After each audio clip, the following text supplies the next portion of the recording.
자, 우리 지난 시간 장사된지라는 고백을 통해서 예수님의 죽음과 신자의 삶의 의미를 돌아보았습니다. 자, 우리의 인생이 어떻다고 했습니까? 장사, 곧 장례식을 향해서 가는 인생이다라고 했습니다. 신자의 삶이란 것이. 사실 신자가 아니라도 마찬가지죠. 장례식을 하러 가는 길입니다. 돌아가느냐, 다이렉트로 가느냐 차이인 거죠. 어떻게 한 주 동안 자신의 삶을 잘 돌아보십시오. 한번 어떠셨는지 한번 돌아보십시오. 장례식 준비는 잘 하고 계십니까? 우리 옆에 계신 분들께 한번 인사하겠습니다. 물어보겠습니다. 장례식 준비 잘 하고 계십니까? 시작. 우리 웃으면서 준비하셔야죠. 그렇게. 자, 그렇다면 무엇을 준비하셨습니까? 여전히 우리는 이렇게 한 번씩 이런 말들을 통해서 점검하지 않으면은 우리의 죽음이 저 멀리 있는 것처럼 살아가고 있습니다. 그러나 우리는 잘 인지하지 못하고 있지만 출생 순서나 나이와 상관없이 누구든지 마지막 날을 살아가고 있는 것입니다. 2025년 마지막 주잖아요. 그렇죠? 마지막 예배드리는 주일입니다. 벌써 시간이 이렇게 됐죠. 그런 의미에서 저도 오늘 말씀을 준비하면서 좀 지난 시간과 함께 돌아보면서 또 오늘 12월 28일 마지막 주간을 돌아보면서 말씀을 준비하게 되는데 오늘 제가 이 자리에서 말씀을 전하고 또 밥 먹고 성경 공부한 다음에 오늘 오후 3시에 제가 죽는 것이 예정되어 있다면은 일단 3시간 반쯤 후에 죽는다는 게 예정되어 있다면 오늘 제가 전하는 말씀의 내용이 무엇이 되겠습니까? 여러분 살면서 복 많이 받으십시오. 부자 되세요. 저 잊지 않고 오래오래 기억해 주세요. 이런 말 할까요? 그런 말 안 합니다. 그게 다 무슨 소용이 있겠어요? 아무 소용 없잖아요. 진짜 중요한 메시지를 여러분에게 전해주고 가야 된다고요. 그게 바로 오늘 여러분에게 전할 말씀이고 사도 바울이 말한 내용입니다. 복음입니다. 복음. 복된 소식. 구원받는 원리 이걸 알아야 될 거 아니에요. 이걸. 우리가 사도신경을 통해서 고백하고 있잖아요. 장사된 지 사흘 만에 죽은 자 가운데서 다시 살아나셨으며 라고 고백하고 있지 않습니까? 아까도 고백했잖아요. 그렇죠? 사도신경을 하다 보니까 우리 성도님들이 이제는 조금 더 좀 또렷하게 또박또박 읽으시는 것 같아요. 요즘에 사람들이 짧게 요약해 주는 걸 좋아하잖아요. 그래서 영상도 1분 내 쇼츠 영상이 이렇게 많이 유행합니다. 성경은 어떻습니까? 두꺼운 책이죠. 그래서 많은 내용이 있습니다. 그러나 그 많은 내용 중에서 짧게 1분 내로 전달해야 한다면은 어떤 내용을 전달해야 되겠습니까? 그 말씀이 바로 오늘 우리가 읽어본 고린도전서 15장 3절부터 4절의 말씀입니다. 사도 바울이 만든 쇼츠 영상이라고 한번 생각해 보시고 같이 한번 고린도전서 15장 3절 4절 말씀을 같이 한번 읽어볼게요. 우리가 꼭 들어야 될 말씀.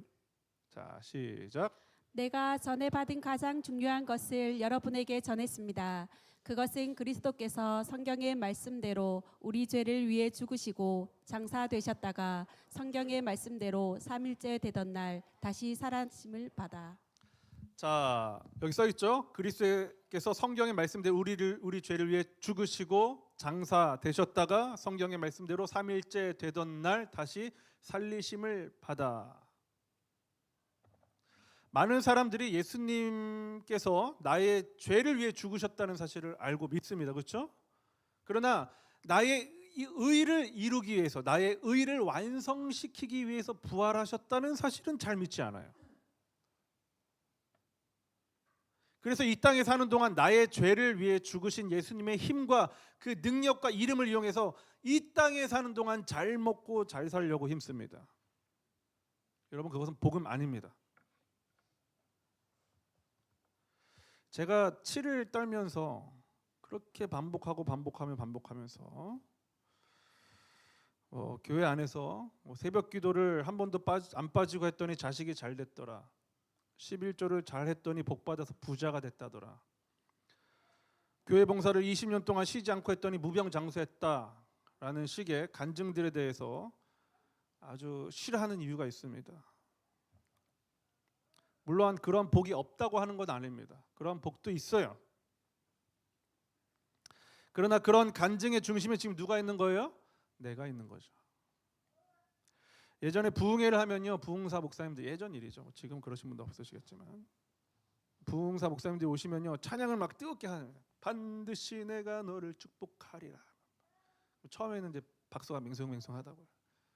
그러면 이제 탁 멈춘 다음에 자, 박수를 치라고 이제 가르쳐 주시죠. 그러면 하는 말이 뭐라고 하시냐면은, 박수를 잘 치면은 혈액 순환이 잘 돼서 건강해진다는 거예요. 물론 그 부흥사 목사님께서 그런 말씀하시는 의도는 몸과 마음을 다해 하나님 앞에 전심으로 손뼉치며 찬양하는 하나님의 말씀에 따라서 하라라는 의도를 담아서 하신 말씀이셨겠지만, 당시 중고등학생이었던 제 입장에서는 뭐 어리니까 그러한 깊은 의도를 헤아릴 수 없잖아요. 그러니까 박수 치는 건 건강해지고자 하는 거구나, 이왕이면 건강을 위해서도 치는 게 좋지, 이런 식으로 받아들인단 말이에요. 나를 위해서. 여러분, 그렇게 막 박수 치면서 반드시 내가 너를 축복하리라 막 찬양 막 뜨겁게 하고 막 눈물 흘리면 복 받습니까? 여러분, 정말로 예수님 믿고 교회 다닌다고 해서 잘 되냐 이거예요. 오늘 2025년 마지막 일요주일 예배입니다. 조용히 한번 올 한 해를 돌아보십시오. 여러분이 계획하고 소원한 것들이 다 이루어졌습니까? 예수님 이름대로 이름을 가지고서 기도한 것들이 이루어졌습니까? 물론 그 중에는 이루어진 것도 있겠지만 여전히 하나님께서 응답하지 않으심으로 인해서 마음이 답답하고 괴로운 부분이 있지 않느냐는 거예요. 어떠십니까? 인간의 삶에 대해서 가장 압축적으로 잘 정리된 말이 있는데요, 생로병사라는 말입니다. 생로병사, 잘 아시죠? 인간이 피할 수 없는 네 가지 고통인 태어나고 늙고 병들고 죽는 것을 의미하는 불교 용어가 생로병사입니다. 태어나고 늙고 병들고 결국은 죽는 것. 우리 인간은 다 겪는 일이란 말이에요. 태어나셨죠? 병 들으셨죠? 병 많이 드셨더라고 보니까. 죽어가고 계시죠? 늙어가고 있고. 작년에 뵀던 여러분과 지금의 여러분은 다릅니다. 주름이 더 깊게 배시고 늙는다는 것, 죽는다는 것 어떤 의미냐 이거예요. 사람이 태어나고 죽는 순간까지를 가장 잘 설명하는 것이 고통이라고 생각합니다. 고통. 그래서 인생을 고통의 바다, 고해라고 하잖아요. 왜 믿는 사람이나 믿지 않는 사람이나 고통이 있느냐 이거죠. 또한 예수님을 믿음에도 불구하고 왜 고통이 있는 걸까? 고통이란 무슨 의미일까? 이 의미에 대해서 알아야 돼. 병들고 늙고 죽어가는 것에 대한 의미를 알지 못하면은 우리가 사는 것에 있어서 더 버겁다 이거죠. 여러분, 내년 소원과 계획이 뭐가 있으십니까? 내년에 2026년도를 여러 소원들이 있으시겠지만 그 중에 하나가 이런 걸 거예요. 건강일 겁니다. 그렇죠? 우리 다시 옆에 있는 분들께 이렇게 축복해 주시기 바랍니다. 예수님 이름으로 축복합니다. 건강하십시오. 시작. 예수님 이름으로 축복합니다. 건강하십시오. 영육간에 모두 건강하십시오. 우리 하나님의 바람입니다. 그것도 바람이에요. 제발 좀 건강하십시오. 한 2달 사이에 제가 백병원을 5번인가 6번 간 것 같아요. 슬픕니다. 건강하기 위해서 뭘 해야 되냐면은 운동 좀 해야 돼. 좋은 약도 먹어야겠지만 운동도 해야 됩니다. 꼭 배 왕자를 만드는 정도까지는 아니더라도 보기에 좋고 건강하기까지 한 몸짱 되는 것이 여러분 소원 중에 하나일 거예요. 내장 지방 제거하고, 그렇죠? 배 핸들 제거하고. 그런데 운동을 꾸준히 하면서 몸짱이 되신 분들을 보면 하나의 분명한 특징이 있어요. 그것은 운동을 하면서 생기는 그 근육통, 그 고통의 의미를 제대로 해석한다는 거예요. 그래서 그분들은 다리가 후들거리고 손이 막 덜덜 떨릴 정도의 고통이 있어야지 운동을 했다고 말합니다. 땀이 막 많이 나야 돼요. 그렇지 않으면 오늘 운동 제대로 되지 않았는데 라고 말하는 거예요. 여러분, 왜 그럴까요? 근육이 아파야지 잘못 운동해서 하는 거 말고 열심히 제대로 운동했을 때 근육이 아파야지 지방이 타는 거고, 또 근육이 찢어지면서 근육이 생성된다는 것을 알기 때문에 운동하는 분들은, 그 근육을 만드는 분들은 그 고통의 의미를 알고 즐긴다 이거예요. 아프지 않으면 운동 안 한 거라는 거예요. 그런데 이 근육의 고통이 보내는 신호의 의미를 제대로 모르는 사람은 뭐라고 말합니까? 아프니까 아우 다시는 운동 안 한다. 괜히 운동해서 더 아프다 이렇게 말하고 한 번 하고 안 하죠. 헬스장이 1월 달에 제일 많대잖아요, 사람이. 그렇죠? 1년치 끊어놓고 한 번 가고 돈 다 그냥 싹. 그리고 뭐예요? 운동 열심히 한다면 열심히 한다면 뭐예요? 그렇죠? 또 맛있는 거 먹어야죠. 또 맛집 찾아서 한 100칼로리 태우고 1000칼로리 먹는 거예요. 고통이 근육을 만들고 키운다는 것을 아는 사람은요, 그 고통을 견딜 수 있습니다. 그리고 오히려 그것을 자랑합니다. 제가 왜 이야기를 하느냐? 바로 이거예요. 신자들이 죽음과 부활 사이에 겪는, 그러니까 살아있는 동안에 그 살아서 죽어가는 그 과정과 부활 사이에서 겪는 고통이 힘든 이유는 고통 그 자체 때문이 아닙니다, 여러분. 그걸 잘 아셔야 돼요. 그러니까 살아있는 동안에, 죽음을 향해서 가는 그 동안에 삶에서 겪는 여러 가지 모든 고통들이 힘든 이유는 고통 그 자체 때문이 아니라고요. 그 고통이 무엇을 향해 가고 있는지, 그 목적지인 부활에 대해서 정확히 모르고 그 유익이 무엇인지 모르기 때문에 고통을 그냥 아픔으로 끝내는 거예요. 사랑하는 성도 여러분, 저는 초치기를 잘하는 목사입니다. 초치기 목사. 여러분의 기대를 다 무참히 부시는 걸 잘한다고요. 여러분, 성경은 신자의 고통을 제거해 준다고 말하지 않습니다. 그러니까 하나님 이 고통을 제거해 주세요라고 해도 소용이 있어요, 없어요? 없다. 집에 가고 싶으시죠, 그러니까. 대신에 성경은 그 고통에 대해서 해석을 해줍니다. 고린도전서 15장 19절 말씀을 같이 한번 읽어볼게요. 고린도전서 15장 19절입니다. 시작. 만일 우리가 그리스도 안에서 가진 소망이 이 세상의 생명뿐이면 모든 사람들 가운데 우리가 가장 불쌍한 사람들일 것입니다. 만일 우리가 그리스도 안에서 가진 소망이 이 세상의 생명뿐이면, 이 세상에 모든 사람들 가운데 우리가 어떤 사람이요? 가장 불쌍한 사람이라는 거예요. 그러니까 이 말은 부활이 없는 이 땅에서의 고통은 절망으로 끝이 나지만 부활이 있는 고통은 반드시 의미가 있다는 겁니다. 우리가 아무리 열심히 교회에 다닌다고 해도 우리 삶에 부활이 없다면 그의 인생은 비참한 인생입니다. 삶이 그대로 끝나서 소멸되는 것이라면은, 혹은 돌고 돌아서 또 다른 생명으로 태어나는 윤회라면은 뭐하러 교회 나오고 뭐하러 예수님 믿습니까, 여러분? 이번 생으로 모든 것이 끝이라면은, 부활이 없다면은 뭐하러 여러분 그 고난과 수고를 하시냐 이거예요. 왜 희생하고 왜 참고 왜 용서하셔야 하십니까? 부활이 없다면은, 이게 끝이라면은 그처럼 바보 같고 불쌍한 인생이 어디 있겠어요? 바울은 이 말씀을 통해서 부활에 대한 소망이 있는 사람과 그렇지 않은 사람의 삶은 근본적으로 다를 수밖에 없다는 것을 분명하게 말합니다. 여러분이 교회를 다니면서도 여전히 삶에서 어려움과 고통 속에서 우울하고 신앙에 힘이 없다면은, 어쩌면 여러분은 십자가에서 나의 죄를 지신 예수님의 사랑까지는 알지만 부활하신 예수님께서 열어놓으신 그 부활 소망까지는 이르지 못했을 수도 있다는 겁니다. 대속해 주신 사랑도 귀하지만 부활 소망까지 이르러야 돼. 이게 복음이에요, 이게. 바울은 신자의 고통에 대해서 부활과 관련해 설명을 하는데요. 고린도전서 15장 36절 말씀입니다. 같이 한번 읽어볼게요. 시작. 어리석은 사람이여, 당신이 뿌리는 씨가 죽지 않고서는 살아날 수 없습니다. 바울은 여기서 신자의 고통에 대해서 하나님의 실수나 무관심이다라고 이야기하지 않습니다. 오히려 아주 단순하고 분명한 자연의 원리로 설명합니다. 씨앗은 죽어야 살아난다는 거예요. 여러분 씨앗 보셨죠?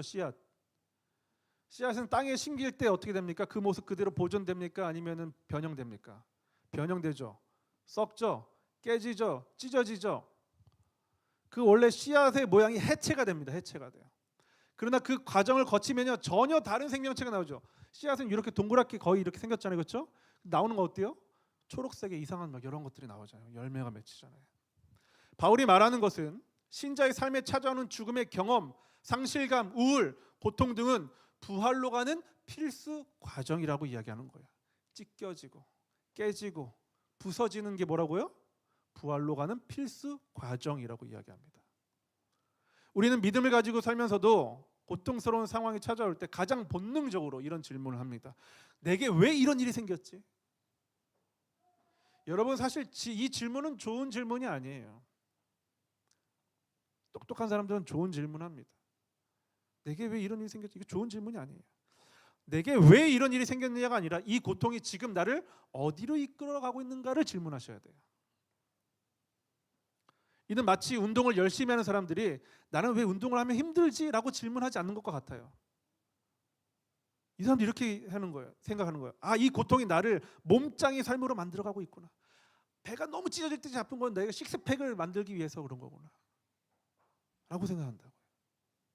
어디로 끌고 가는지를 정확히 인식해요. 성경은 신자의 삶에서 겪는 고통이 끝이 아니라 씨를 심는 파종과 같다고 말합니다. 바울은 이어서 이렇게 말하는데요. 42절부터 44절까지 말씀을 같이 한번 우리 또 집중해서 읽어보겠습니다. 시작. 죽은 사람들의 부활도 이와 같습니다. 썩을 것으로 심는데 썩지 않을 것으로 살아납니다. 비천한 것으로 심는데 영광스러운 것으로 살아납니다. 약한 것으로 심는데 강한 것으로 살아납니다. 44절도요. 다음 한 페이지 넘겨 44절 있어요. 시작. 자연의 몸으로 심는데 신령한 몸으로 살아납니다. 자연의 몸이 있으면 신령한 몸도 있습니다. 여러분 바울은요 신자의 부활을 회복이라고 이야기하잖아요. 원래 상태로 돌아가는 것이라고도 말하지 않습니다. 전혀 다른 차원의 변화라고 이야기합니다. 우리는 지금 썩을 몸을 살고 있어요. 그렇죠? 저희 할머니가 저한테 자주 하셨던 말씀이 있다고 그랬죠? 야 이 썩을 놈아. 저한테만 하신 건 아니에요. 다 하신 거예요. 근데 손자한테도 하신 거예요. 그렇다고 저를 안 사랑하신 게 아니라 엄청 애지중지하셨어요. 마치 유리 그를 다루듯이 저를 엄청 예뻐하셨다고요. 그러면서도 진리를 선포해 주셨어요. 야 이 썩을 놈아. 그리고 먼저 썩으셨어요. 저도 썩을 거예요. 우리 옆에 있는 분들께 한번 하면 시험 드시려나? 야 이 썩을 놈아. 어릴 때부터 그걸 들었어요. 아 나는 썩을 놈이구나. 한번 해보세요. 시작. 너무 억양을 강하게 담으시면 안 됩니다. 욕 같잖아요. 우리는 지금 썩을 몸을 살고 있고 또 약한 몸을 가지고 있고 살고 있고 상처받고 무너질 수밖에 없는 몸을 살고 있습니다. 그러나 하나님은 이 몸을 그대로 보존해 두셨다가 다시 꺼내 쓰신다고 하지 않으셨어요. 이 몸을 심으신 다음 어떻게 한다며요? 심으신 다음 썩지 않을 영광스러운 것, 강한 것, 약하지 않은 강한 것으로 다시 살리시겠다고 하셨어요. 그러므로 성도들이 이 땅에 살면서 여전히 겪는 고통은 하나님께 버림받고 외면받고 있는 것이 아니라 또 몸이 망가지고 있는 것이 아니라 하나님이 새 몸을 준비하시는 과정이라는 겁니다. 자, 그렇다면 이 말씀에 대한 보증이 필요해요. 보증. 알겠는데 그럼 진짜인지 확인해야 될 거 아니에요. 이 부활이 정말 확실하다면은 부활을 보증해주는 근거가 뭐냐 이거예요. 사도 바울은요 그 답을 이렇게 말합니다. 고린도서 15장 20절입니다. 고린도서 15장 20절 시작. 그러나 이제 그리스도께서 죽은 사람들 가운데서 다시 살아나셔서 잠자는 사람들의 첫 열매가 되셨습니다. 이제 그리스도께서 죽은 사람들 가운데서 다시 살아나셔서 부활하셔서 잠자는 사람들이 뭐가 되셨다고요? 첫 열매가 되셨다. 여기서 바울은요 예수님의 부활을 가리켜서 잠자는 사람들의 첫 열매라고 부릅니다. 열매는 뭐예요? 열매란 거는 씨앗이 죽고 난 후에 최종 결과물이죠. 씨앗이 부셔지고 깨지고 난 후에 최종 결과물이 뭐라고요? 열매예요. 그리고 그 첫 번째 열매가 있다는 것은 다음 열매도 있다는 것을 이야기하죠. 즉 예수님의 부활은 예수님만 특별하게 경험하신 사건이 아니라 이 사건을 믿는 저와 여러분의 부활을 보증하는 사건입니다. 반드시 이루어진다 이거. 예수님께서 부활하셨으니 우리도 부활한다 이거예요. 믿는 분들에게. 그래서 성도의 부활은 아마 그럴 거야라는 가능성에 대한 이야기가 아니라 확정을 이야기하는 겁니다. 그렇다면 이렇게 확정된 부활을 소망하는 성도들은 지금 이 땅에서 어떻게 살아야겠습니까? 사도 바울은요, 그 답을 고린도전서 15장 45절에서 이야기합니다. 같이 한번 읽어볼게요. 시작. 기록되기를 첫 사람 아담은 생명이 있는 영이 됐다라고 한 것처럼 마지막 아담 예수님은 생명을 주는 영이 되었습니다. 바울은 여기서 생명이 있는 있는 영과 생명을 주는 영 두 부류로 구분을 해요. 여기서 말하는 첫사람 아담은요, 생명이 있는 영인데 이 영은 하나님의 은혜로 그저 살아있는 상태를 이야기합니다. 그러나 부활하신 예수님은 생명을 주는 영이라고 이야기하죠. 그렇기 때문에 부활의 첫 열매인 예수님께서 생명을 주시는 영으로 사셨기 때문에 다음 열매인 우리도 어떻게 살아야 돼요? 어떻게 살아야 돼요? 생명을 주는 영으로 사는 거예요. 지금 이해되십니까? 이해가 안 되세요? 처음부터 다시 시작해야 되는데 그러면 이거 중요한 말씀이라니까요, 여러분. 오늘 가다가 교통사고 나서 죽어도 필요한 말씀이에요. 이게 그럴 때 필요한 말씀이에요. 오늘 호흡기 떼고 붙이고 있다 떼고 가는 사람한테 가장 필요한 말씀이라니까요.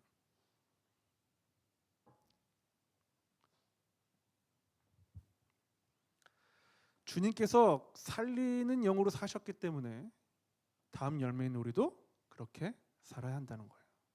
그렇게 사는 존재가 되었다는 겁니다. 여러분, 우리는 이제 나의 유익과 영광만을 위해 사는 것이 아니라 예수님처럼 나를 부인하고 나 외에 다른 존재를 살려주는 자로 지어져 가는 겁니다. 믿으십니까? 믿으셔야 된다니까요. 안 믿어지세요? 문제 있어요. 큰일 나는 거예요. 믿으셔야 돼요. 안 믿어지시면 믿으세요. 무슨 말이야 이게, 그렇죠? 믿으라고 무조건. 그렇기 때문에 우리는 지금 이 땅의 육신의 영광을 달라고 기도해서는 안 되는 겁니다. 그 육신을 자랑스럽게 해달라고 부탁하면 안 되는 거예요. 하나님의 계획이 그게 아닌데 우리가 그 계획을 어기면서 거슬리면서까지 그런 기도를 하면 안 된다는 겁니다. 오케이, 나는 안 되니까 내 자식이라도 좀 했으면 좋겠다 라고 생각하지 마십시오. 내 자식도 구원받은 자로 다음 열매로 살아가야 되는 거예요. 생명을 주는 자로. 성도는 이렇게 기도할 수 없습니다. 하나님이 고통을 없애주세요, 이렇게 기도할 수 없다고요. 성경은 그렇게 기도하면 그 고통을 없애준다고 어디에도 약속하지 않으세요. 찾아보세요 한번. 그렇게 말하는 목사들이 있다면 그 목사는 성경을 안 보거나 거짓 선지자일 가능성이 높습니다. 저는 그래서 성도님들이 찾아오시면은, 고통 가운데 찾아오시면은 괜찮아질 거예요. 다 잘 될 겁니다. 조금만 참으세요. 하나님이 해결해 주실 겁니다. 이런 말 안 해요, 잘. 자, 그런 말 하든가요? 한숨 쉬고 말이죠. 나도 똑같은데. 이런 말 못 하겠어요. 왜요? 성경 어디에도 그런 약속을 하지 않기 때문입니다. 여러분에게 거짓말로 위로하고 싶지 않습니다. 목사는요, 여러분이 듣고 싶은 말을 해주는 사람이 아닙니다. 목사는요, 여러분이 꼭 들어야 할 말을 해주는 사람입니다. 세상 어디에서도 들을 수 없는, 꼭 교회에 와야지만 들을 수 있는 말씀. 성경이 약속하지 않는 것을 제가 대신 약속해 줄 수는 없잖아요. 성경이 약속하지 않는 것을 제가 약속하는데 그게 무슨 의미가 있겠습니까? 그러나 성경이 분명하게 약속하는 것이 있고 가장 위로 중에 위로가 있는데 그것이 무엇이냐면 바로 부활입니다. 부활. 대신 하나님은 이러한 고통에 대해서 이렇게 말씀하시는 겁니다. 그 고통을 통해서 너를 살려주는 영으로 만들겠다. 그렇기 때문에 부활을 모르는 사람들은요, 고통 속에서 무너지게 되는 거예요. 그러나 부활을 아는 성도들은 고통 속에서도 다른 생명을 살려내는 사람으로 빚어지는 겁니다. 씨앗은요, 반드시 자기의 육신의 껍데기를 찢고 나와야 돼요. 죽어야 합니다.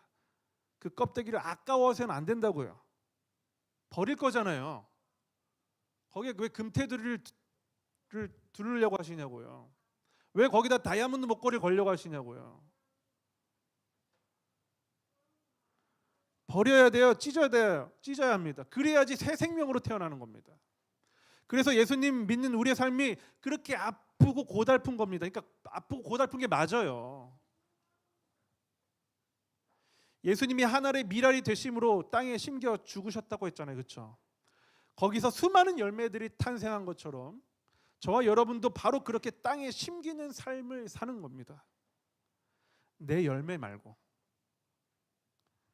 그 이후에 나를 통해 맺어질 열매를 바라보며 살고 살다 견디다가 끝끝내 참아내는 겁니다.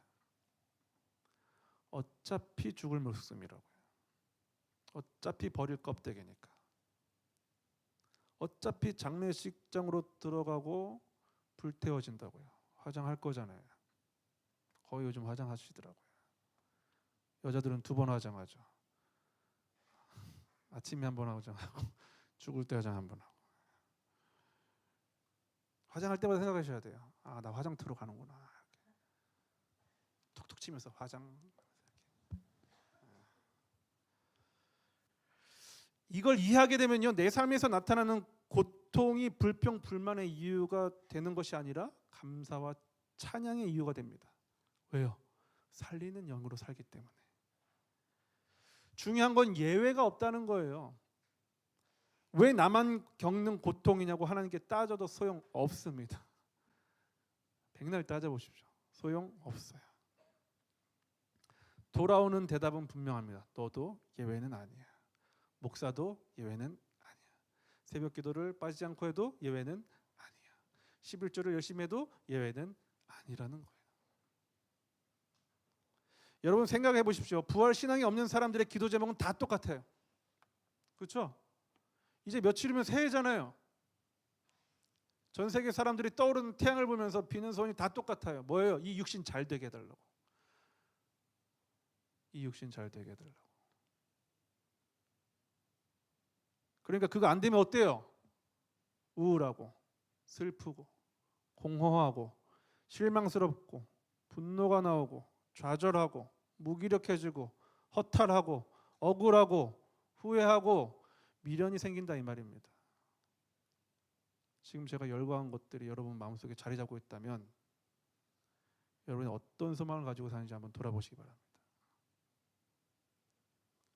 여러분들이 그 기도 제목들에 집착을 하니까 그게 다 인생이 뭐가 되는 거, 무거운 짐이 되는 거예요. 그리고 어떻게 됩니까? 무거우니까 그 자리에 주저앉죠. 견딜 힘이 없으니까.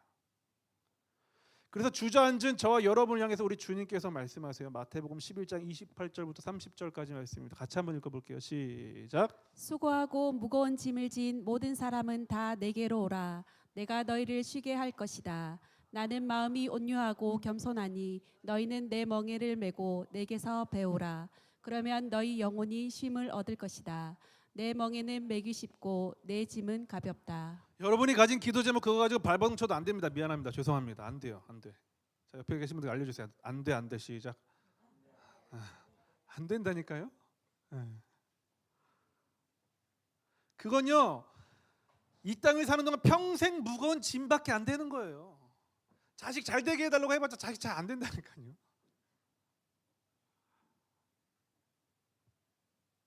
웃으면서 이야기하니까 되게 좀 약간 사이코패스 같은 느낌.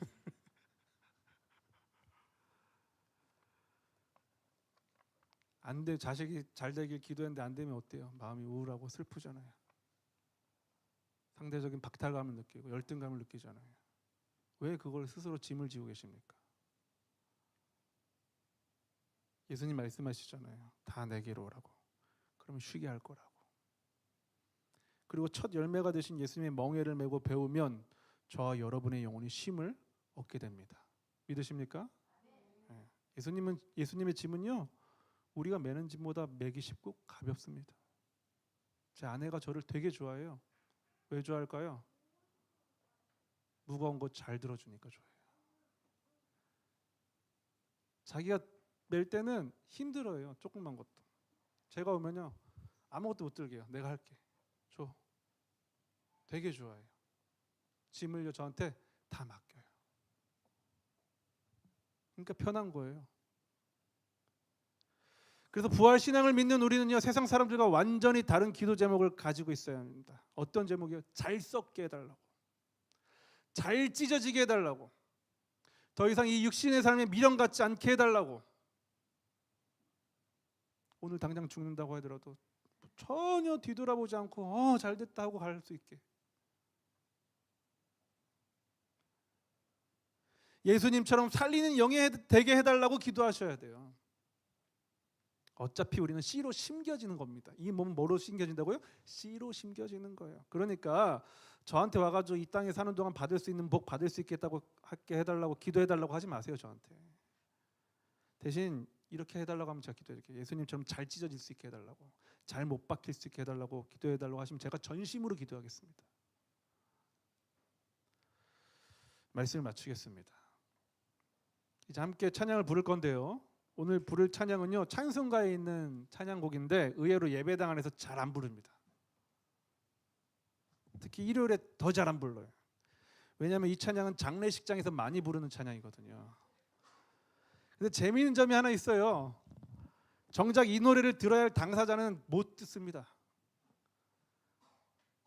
귀가 있어도 못 들어요. 생명이 다 끊어져가지고 관 속에 얌전히 누워 있거든요. 근데 많은 사람들이 불러주거든요. 못 들어요, 못 들어. 그래서 오늘 말씀에 마음에 새기면서 오늘은 자기 자신에게 들려줘 보세요. 오늘도 나의 죄를 위해 죽으시고 나의 의를 이루시기 위해서 부활하시며 첫 열매가 되신 주님을 따라 살겠노라는 신앙 고백으로 살아낼 수 있는, 그렇게 또 살아내는 저와 여러분 될 수 있기를 예수님 이름으로 축복합니다. 다 같이 자리 일어나셔서 하늘 가는 밝은 길이, 그래, 장례식장으로 간다고 생각하고 내 장례식장은 남의 장례식장 하는 게 아니라, 자, 부활을 소망하면서 함께 찬양하겠습니다.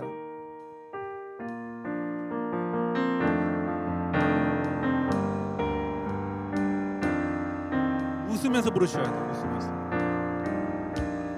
하늘 가는 밝은 길이 내 앞에 있으니 슬픈 일을 많이 보고 슬픈 일을 많이 보고 늘 고생하여도 하늘 영광 밝음이 영광 밝음이 어두운 그늘 해치니 예수 공로 의지하여 예수 공로 의지하여 항상 잊지도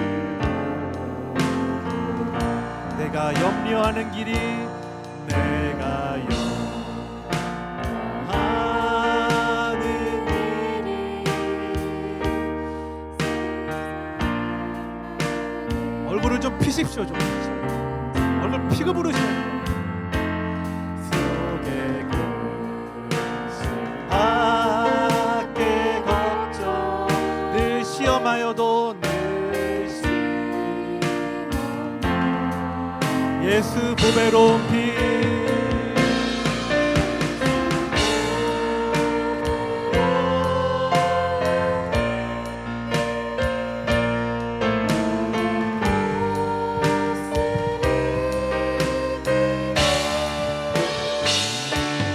예수 공로 의지하여 아멘 항상 이기리로다 항상 이기리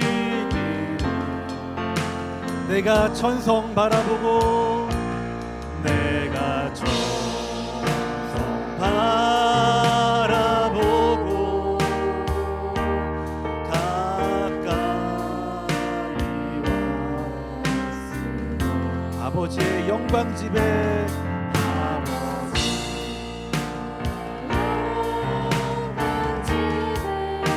나 쉬고 싶도다 나는 부족하여도 영접하실 터이니 나는 부족하여도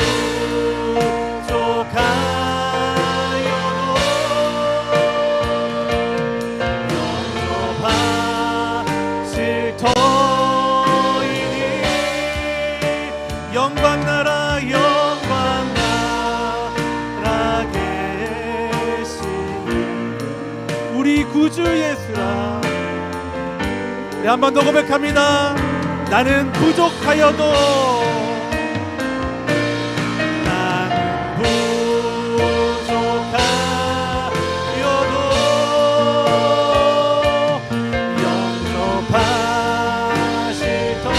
한 번 더 나는 부족하여도 영접하실 터이니 나는 부족하여도 영접하실 터이니 영접하실 터. 우리 마지막으로 한 번 더 나는 부족하여도 나는 부족하여도 영접하실 터이니